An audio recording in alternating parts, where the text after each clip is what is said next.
Time to get our fingers all inky now. We're going to turn our attention to the French papers, and Elena's with it. You're the one with the inky fingers. You've got lots of print of Silvio Berlusconi on your hands, I suspect. I don't want to go very far with that analogy, so I'm going to stop it.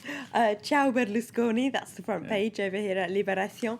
Now, of course, we were looking at what the Italian and international papers had to say about his finally deciding to leave yesterday. French papers often a little bit behind the curve when it comes to international news, but they're all headlining on it today.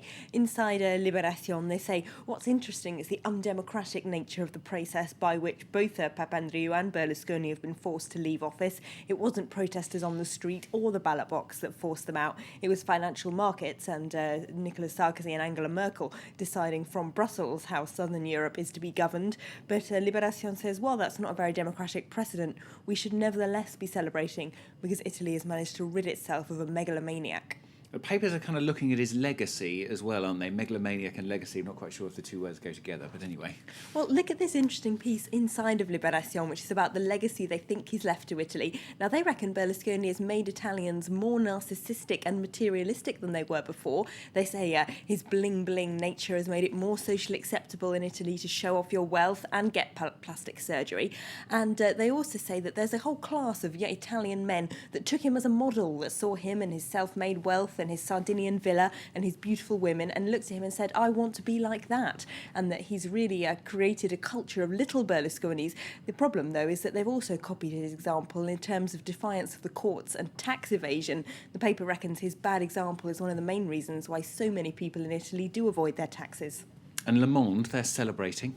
Yes, they've got curtains for Berlusconi as a headline there, and in their editorial they say, finally, some good news for the Eurozone.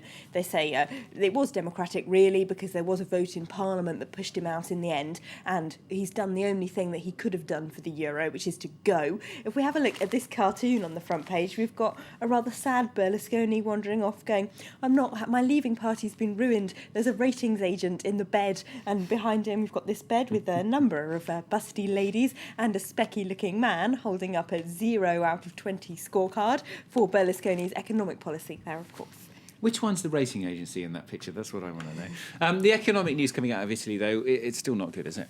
It's not. Here at Le Figaro, we've got a state of alert over Italy. They say in their editorial that Berlusconi's done the right thing. The only thing he could do was to go now and go quickly, but it still won't solve all of Italy's problems. It could trigger political chaos that will create worse economic problems in the short term.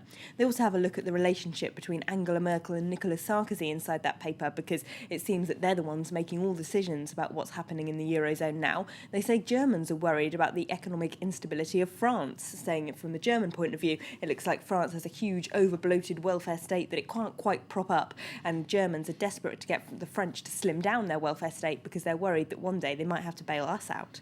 Elena, though, has got one bit of unusual news for you, because apparently austerity is good for you. Is that right? Well, it is if you're Nicolas Sarkozy, according to a poll made by Les Echos. This is quite surprising, actually, if we have a look, because they've got him up 8 points on the last poll they took just a month ago. But they say that all of his good moments in the polls have come after he's announced tax rises and budget cuts. So obviously it goes down well with his key electorate, especially older people. All of those, though, are worried about austerity. Well, some are. This lovely couple, George and Suzanne, on the front page of François, couldn't quite get by on their €1,000 a month pension, so they decided to reopen the bakery that they ran in the 1950s. George is 84 and his wife is 81, but they say, apart from the money, they didn't know what to do with all their time off, so now they've reopened. They're happy to have a reason to get up in the morning. What we want to know, though, is are they going to redecorate? That's the most important thing.